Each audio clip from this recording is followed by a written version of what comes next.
현실에서 이러한 randomized control trial, 이런 무작위 실험이 불가능한 상황도 굉장히 많기 때문에 이런 상황 속에서도 실험과 유사하게 분석할 수 있도록 고안된 어떤 준실험, 쿼자 익스페리먼트에 대해서 살펴보려고 합니다. 지난 시간에 이 포텐셜 아웃컴 프레임워크 하에서 코잘 인퍼런스는 바로 이상적인 카운터팩추얼과 가장 가까운 비교 가능한 컨트롤 그룹을 찾는 거라고 말씀을 드렸잖아요. 그런데 이 컨트롤 그룹을 직접 만드는 가장 효과적인, 효율적인 방법이 바로 랜덤 어사인먼트였어요. 그렇기 때문에 이 랜덤 어사인먼트에 기반한 이런 RCT가 골드 스탠다드라고 불리는 이유였죠. 그런데 이런 랜덤 어사인먼트 없이도 적절한 리서치 디자인을 잘 활용할 수 있다면 충분히 비교 가능한 컨트롤 그룹을 구성함으로써 코자 인퍼런스를 할 수 있을 텐데, 그러한 디자인을 준실험 디자인, 이 코자 익스페리먼털 디자인이라고 부르는 거예요. 그러면은 구체적인 방법론을 소개하기에 앞서서 몇 가지 사례들을 통해서 이러한 랜덤 어사인먼트 없이도 어떻게 이제 비교 가능한 컨트롤 그룹을 구성할 수 있는 이런 디자인을 활용할 수 있을지에 대해서 조금 소개를 드려볼까 합니다. 어제 소개드렸던 이 코자 하이라키를 다시 한번 떠올려 볼게요. 어제는 이제 가장 위에 있는, 그러니까 이 메타 아날리시스는 여러 가지의 분석을 조합한 거니까 이거는 논외로 하고, 가장 이제 골드 스탠다드인 이제 RCT와 그리고 이제 이 리그레션과 매칭 그리고 웨이링에 대해서 배웠는데, 가장 아래에 있는 이 리그레션이나 매칭 그리고 웨이링은 이 셀렉션 온 옵저버블 전략이라고 했어요. 그리고 그 위에 있는 뭐 RCT와 쿼자 익스페리먼트 그리고 인스트루먼트 베리어블은 셀렉션 온 언옵저버블 전략이죠. 그러니까 말 그대로 이 관찰되지 않은 요인에 의한 셀렉션 바이어스까지도 고려할 수 있는 전략이라는 건데, 당연하겠지만 관찰되지 않은 요인들까지 설명하기 위해서는 우리가 관찰할 수 있는 변수 그 이상이 필요할 거예요. 그쵸? 그래서 그걸 위해서 RCT에서는 랜덤 어사인먼트, 무작위 배정을 통해서 이러한 unobserved한 어떤 셀렉션 바이어스를 고려하고자 하는 거고, 이 쿼자 익스페리먼트와 인스트루먼트 베리어블에서는 이 리서치 디자인을 통해서 그러한 목적을 달성하는 거라고 볼 수 있어요. 이러한 측면에서 RCT와 쿼자 익스페리먼트는 정확히 동일하다고 볼 수 있어요. 다만 딱 한 가지 차이만 있을 뿐이에요. 그건 바로 이 셀렉션 바이어스를 없애기 위한, 즉 비교 가능한 컨트롤 그룹을 어떻게 구성하는지의 그 방법만 차이만 있을 뿐이지 실제로 분석하는 방법도 다 동일하고요. 말 그대로 RCT는 이 랜덤 어사인먼트, 무작위 배정을 통해서 비교 가능한 컨트롤 그룹을 연구자가 직접 구성을 하는 거고, 이 쿼자 익스페리먼트, 준실험은 실제 이 무작위 배정이 아니지만 무작위 배정과 비슷하게 구성된 이런 리서치 디자인을 통해서 간접적으로 비교 가능한 컨트롤 그룹을 구성하는 거예요.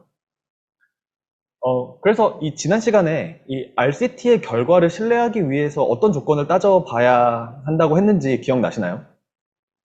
바로 이 트리트먼트를 받았다는 사실을 제외하고 나머지 요인들이 전부 비교 가능하도록 잘 랜더미제이션이 됐는지, 즉 이 세틀스 페리부스라는 조건이 만족하는지를 따져봐야 했죠. 쿼자 익스페리먼트도 비록 랜덤 어사인먼트는 없지만 그 판단 기준은 정확히 동일해요.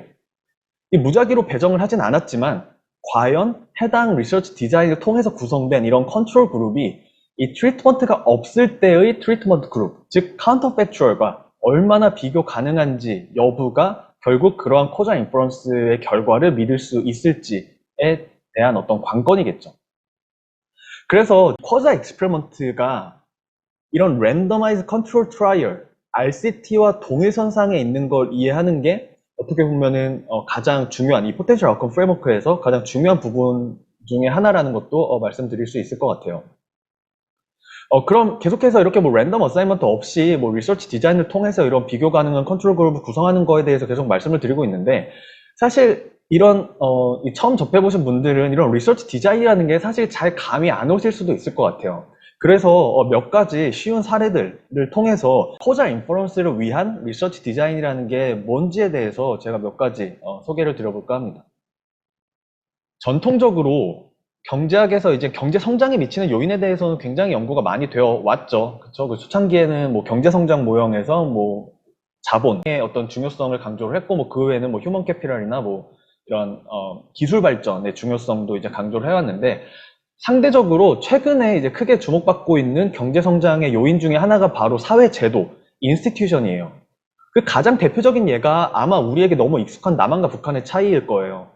아마 남한과 북한의 경제력의 차이의 원인에는 물론 뭐 굉장히 많은 원인들이 당연히 있겠지만 그 중에서 가장 극적으로 대비되는 걸 꼽으라면 단연 사회제도의 차이일 거예요. 그렇죠? 그런데 이런 사회제도가 경제 성장에 미치는 인과적인 효과를 추론하는 것, 그러니까 데이터를 통해서 추론하는 거는 생각보다 쉽지 않아요.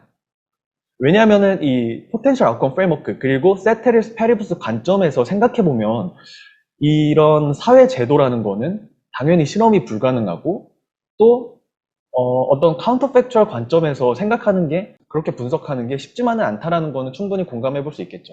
이 남한과 북한의 사례를 보더라도 이 세텔스 페리부스 비교 가능한 그러니까 즉 우리가 관심 있는 원인 변수인 이런 사회 제도라는 요인을 제외하고 나머지 요인들이 다 비교 가능한지를 따져보면 과연 그게 이제 성립할까요? 남한과 북한이 이러한 사회 제도를 제외하고 다른 모든 요인에서 비교 가능하다고 생각하시나요? 아마 뭐 그렇지 않다는 거는 여러분들도 잘 아시겠죠. 그렇기 때문에 남한과 북한의 어떤 단순한 이런 경제력의 차이만 가지고 이게 정말 뭐 자본주의와 뭐 사회주의, 뭐 민주주의와 공산주의의 어떤 이런 사회 제도의 차이에 기인한 건지 정확하게 판단하기가 어려워요. 그래서 그러면 포텐셜 아웃컴 프레임워크와 그 카운터 팩추얼 관점에서 생각해 보면은 현실적으로 이렇게 남한과 북한처럼 서로 비교 가능하지 않은 컨트롤 그룹을 비교하는 게 아니고 여러 요인에서 서로 비교 가능한 어떤 컨트롤 그룹을 찾아서 그런데 사회 제도만 다른 그런 두 그룹을 찾아서 서로 비교하면은 사회 제도가 경제 성장에 미치는 영향에 대해서 어느 정도 생각해 볼 수 있지 않을까요? 그래서 이제 생각해 볼 수 있는 건 바로 비교 가능한 쌍둥이 국가 혹은 쌍둥이 도시를 찾아서 서로 비교 분석하는 거예요. 대표적인 사례가 바로 이제 미국 애리조나주에 그리고 멕시코에 위치한 서로 같은 이름을 지닌 노갈레스라는 쌍둥이 도시예요. 이 이름이 같은 거에서 알 수 있는 것처럼 사실 역사적으로 이 노갈레스는 오랫동안 같은 도시였다가 이젠 미국과 멕시코의 국경선이 이젠 달리하면서 절반은 미국에 절반은 멕시코에 남게 된 거죠. 비교적 최근에. 그래서 역사적으로 워낙 오랫동안 이제 같은 도시였고 같은 문명하에 있었기 때문에 인구 구성이나 뭐 문화나 종교나 뭐 지리적으로나 뭐 지형 이런 것들은 굉장히 다 유사하다고 해요. 이 미국에 있는 노갈레스 도시와 그리고 멕시코에 있는 노갈레스는 말이죠. 그러니까 즉 경제 성장에 영향을 미칠 수 있는 여러 요인들에서 굉장히 비교 가능한 거예요. 그렇죠? 그런데 어떻게 하다 보니까 어떤 뭐 역사의 소용돌이 속에서 오랫동안 같은 도시였던 이런 노갈레스는 국경이 갈라지면서 그 절반은 미국의 사회제도 하에 놓였고 나머지 절반은 멕시코의 사회제도 하에 놓였어요. 그리고 결과적으로 지금 여기서 요약되어 있는 것처럼 미국의 노갈레스가 멕시코의 노갈레스에 비해서 약 3배 이상 더 경제적으로 부유하게 됐죠. 그래서 이렇게 인구 구성이라든지 뭐 지형이라든지 종교라든지 문화라든지 이런 것들이 모두 비교 가능한 이런 쌍둥이 도시들 간의 경제 성장의 차이를 바탕으로 우리는 어떤 포텐셜 아웃컴 프레임워크 하에서 충분히 이 사회 제도가 경제 성장에 미치는 영향에 대해서 어느 정도 추론을 해볼 수 있겠죠. 그러니까 이런 식으로 비교 가능한 컨트롤 그룹을 구성할 수 있는 어떤 컨텍스트와 데이터 등을 일컫는 게 바로 이제 쿼자 익스페리먼털 디자인이라고 볼 수 있어요. 사실 굉장히 유명한 연구인데 사회제도와 경제성장에 관한 어떤 뭐 코잘 인퍼런스와 그리고 어떤 실증 연구에 있어서 어떤 새로운 브레이크스루를 제시한 연구가 바로 지금 제가 보여드리는 이 두 연구라고 볼 수 있는데 뭐 개인적인 생각입니다만 저는 이 연구들이 머지않아 우리가 이제 뉴스에서 접할 수도 있지 않을까라고 생각을 해요. 아마 노벨 경제학상과 관련해서 말이죠. 그러니까 그만큼 굉장히 유명하고 중요하게 평가받는 연구이고 또 그런 연구 결과들을 책으로 엮은 게 이 국가는 왜 실패하는가라는 이제 책인데 관심 있으신 분들은 꼭 한번 읽어보실 걸 추천을 드립니다. 두 번째 사례는 이미 첫 번째 시간에 소개를 드린 또 다른 굉장히 유명한 이 쿼자 익스페리먼트 준실험 사례예요. 그리고 작년 노벨 경제학상 수상자 중 한 분인 이 데이비드 카르드 교수님의 가장 대표 연구라고 볼 수 있죠. 아마 여러분들도 아마 그래서 이런 노벨 경제학상 수상 소식과 함께 뭐 미디어에서 한 번쯤은 이런 최저임금에 관한 이런 자연 실험에 대해서 들어보신 분들도 계실 텐데, 뭐 일반적으로 어떤 경제학 이론에 따르면은 최저임금 인상이 고용 감소로 이어질 거라는 게 사실 그동안의 중론이었어요. 그런데 그런 1990년대 초반에 그러한 어떤 통념의 어떤 데이터 분석을 통한 어떤 실증 분석을 통해서 어떤 반증하고자 했던 최초의 어떤 시도 중에 하나라고 볼 수 있어요. 조금 구체적으로 보면은 그 1990년대 초반에 이제 뉴저지에서 이제 최저임금이 약 4달러에서 5달러로, 그러니까 뭐 1,000원 정도죠. 1,000원 정도 증가한 상황을 활용해서 이 최저임금 증가가 고용에 미치는 효과를 분석을 하고 있는 연구예요. 그러니까 지금 잠재적 결과, 카운터 팩추얼 관점에서 보자면 뉴저지에서 최저임금 인상 후에 있었던 고용률과 만약 뉴저지에서 최저임금이 인상되지 않았다면 있었을 잠재적 고용률 간의 차이를 통해서 최저임금이 고용률에 미치는 인과적인 효과를 추정할 수 있겠죠. 그렇죠? 하지만 이러한 카운터 팩추얼은 현실에선 관찰할 수 없고 우리가 이거를 이제 fundamental problem of causal inference라고 부른다고 했잖아요. 그래서 이 연구에서 고안한 어떤 준실험 그리고 내추럴 익스페리먼트, 자연 실험의 기본 아이디어가 뭐냐? 바로 이러한 어떤 카운터 팩추얼을 대신할 수 있는 비교 가능한 컨트롤 그룹을 찾자라는 건데, 마치 카운터 팩추얼처럼 최저임금이 인상되었다는 사실 제외하고 다른 면에서 비교 가능한 어떤 컨트롤 그룹을 찾자는 거죠. 그래서 이 연구에서 활용한 거는 그 최저임금이 인상됐던 뉴저지와 그리고 이제 최저임금이 인상되지 않았던 그 인근에 있는 펜실베니아 주에 주목해서 그 펜실베니아 전체를 다 본다기보다는 뉴저지와 이 맞닿아 있는 그 경계에 있는 그 레스토랑들을 서로 비교했어요. 그래서 이게 실제로 지리적으로 맞닿아 인접해 있기 때문에 뭐 주민들의 특성이나 거기에 뭐 지리적인 요건이나 이런 것들이 대부분 다 비슷하고, 실제로 뭐 인근에 있는 어떤 그런 레스토랑들은 뉴저지에서도 손님이 오고 뭐 펜실베니아에서도 손님이 오고 하겠죠. 그런데 이게 어떤 법적인 경계로 인해서 뉴저지에 위치한 레스토랑들은 특히 이제 패스트푸드 같은 이런 좀 임금이 낮은 이런 레스토랑들은 최저임금이 인상됐고, 펜실베니아에 있는 레스토랑들은 최저임금이 인상되지 않았겠죠. 그쵸?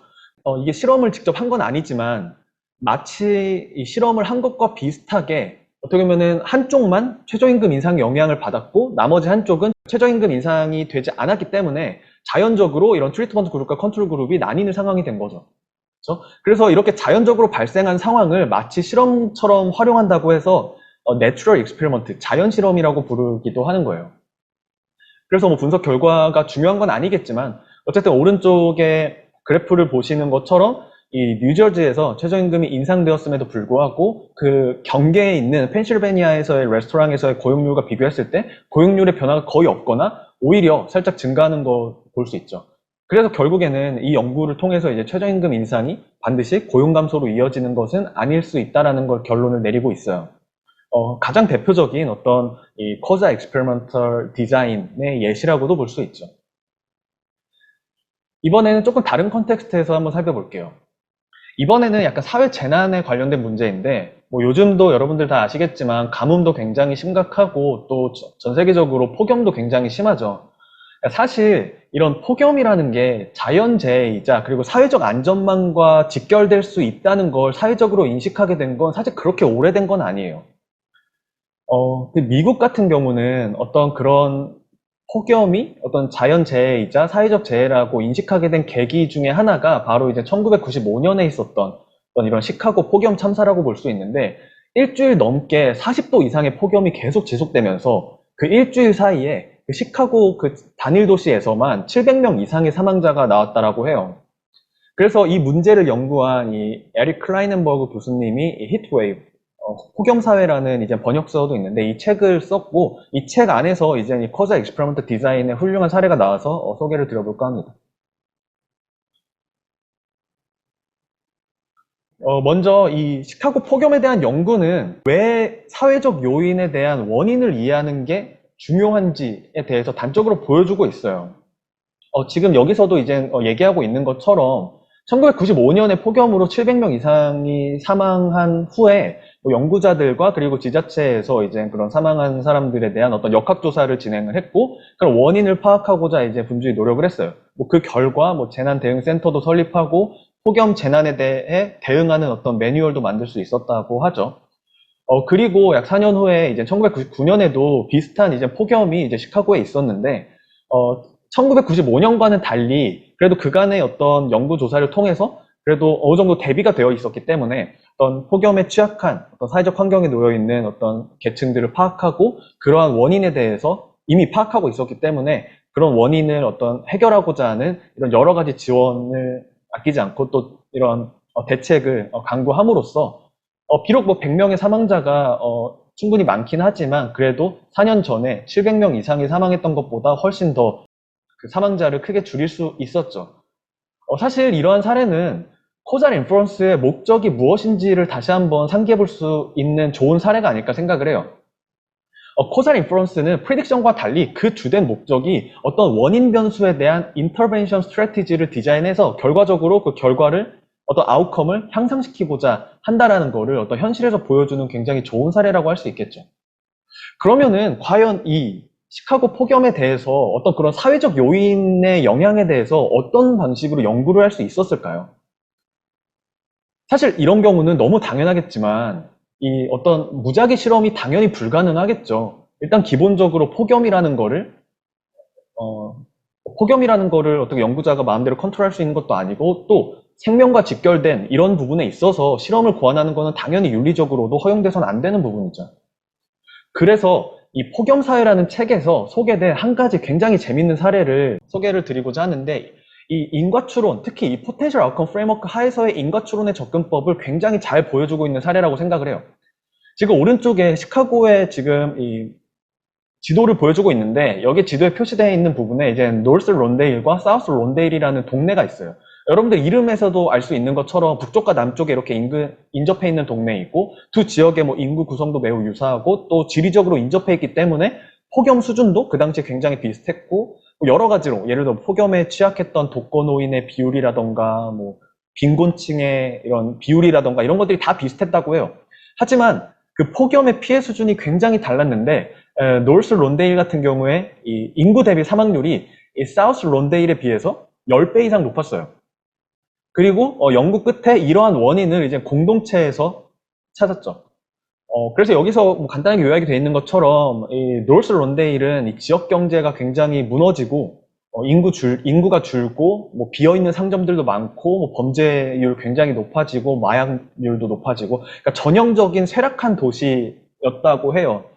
반면에 사우스 론데일은 지역 경제가 굉장히 활성화되어 있고 또 사람들이 넘쳐났고 상대적으로 범죄율이 낮았다고 하죠. 그래서 이러한 것들을 이제 더 깊이 있게 연구를 한 이 클레이넌버그 교수님은 위험한 지역의 주민들이 그렇게 이제 폭염 속에서 고독사로 그렇게 많이 죽어간 건 이 노스 론데일과 사우스 론데일의 사례처럼 그들이 좀처럼 집을 떠나지 못하도록 만드는 이런 사회적 환경에서 살았기 때문이라고 이제 주장을 하고 있어요. 지금 이 표는 이 노스 론데일과 사우스 론데일에서의 여러 가지 지표를 비교 분석하고 있죠. 그래서 아까 말씀드렸던 것처럼 뭐 노년층이나 뭐 극빈곤층, 뭐 혼자 사는 노년층 뭐 등등 폭염에 취약한 이런 계층에 있어서 뭐 그렇게 크게 차이가 나지 않는 걸 볼 수 있어요. 그리고 뭐 어떻게 보면은 이런 면에서 보면은 어떤 지리적 요건도 비슷하고 이렇게 어떤 인구 구성 면에서도 비슷한 그리고 이런 인접한 마을인 이런 노스 론데일과 사우스 론데일은 전형적으로 비교 가능한 어떤 대상이라는 것도 알 수 있죠.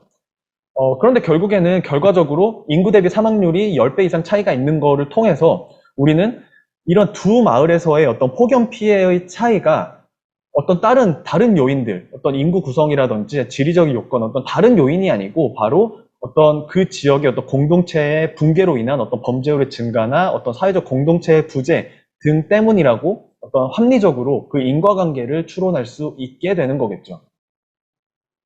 이러한 시카고 폭염 연구를 통해서 이 포텐셜 아웃컴 프레임워크 관점에서 이 코자 익스페리먼트에서 이 연구자가 임의로 이렇게 무작위로 이 트리트먼트를 배정하지 않다고 하더라도 현실에서의 상황을 잘만 활용할 수 있다면 그리고 그렇게 함으로써 비교 가능한 대상을 잘 설정하는 것만으로도 충분히 합리적으로 인과관계를 추론할 수 있다는 걸 다시 한번 되새겨볼 수 있을 것 같아요. 그리고 지금까지 이제 제가 한 세 가지 정도의 조금 공감할 수 있는 일상 속에서의 사례를 소개드렸는데, 이러한 사례들을 보면서 사실 지금까지 여러분들이 많이 접해왔던 그런 데이터 분석과는 조금 다른 점이 느껴지시나요? 제가 지금까지 코자 인퍼런스에 대해서 얘기를 하는 동안 얼마나 많은 데이터를 활용했는지, 얼마나 양질의 데이터를 활용했는지, 얼마나 복잡하고 얼마나 좋은 통계 모형을 활용했는지, 이런 것들에 대해서 일절 언급하지 않았어요.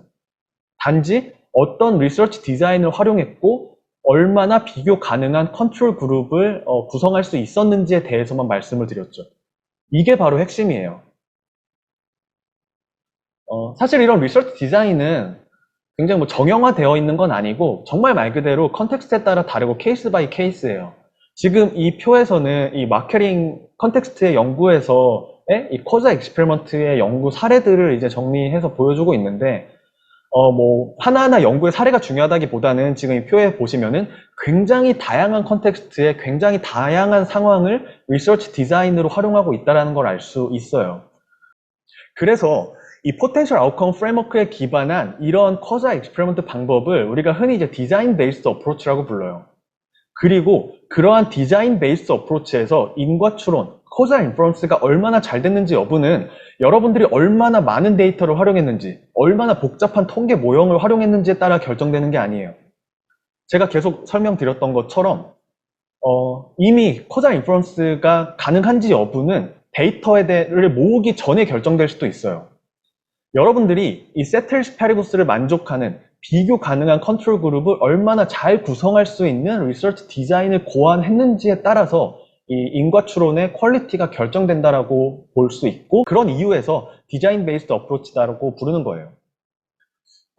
그리고 이러한 방법들이 앞에서 이제 셀렉션은 언옵저버블이라고 불린다고 했는데, 그러한 이유도 이러한 리서치 디자인을 통해서 우리가 관찰되지 않는 요인에 의한 이런 셀렉션 바이어스까지도 고려할 수 있기 때문에 이렇게 셀렉션은 언옵저버블이라고 불리는 거에 대해서도 생각해 볼 수 있겠죠.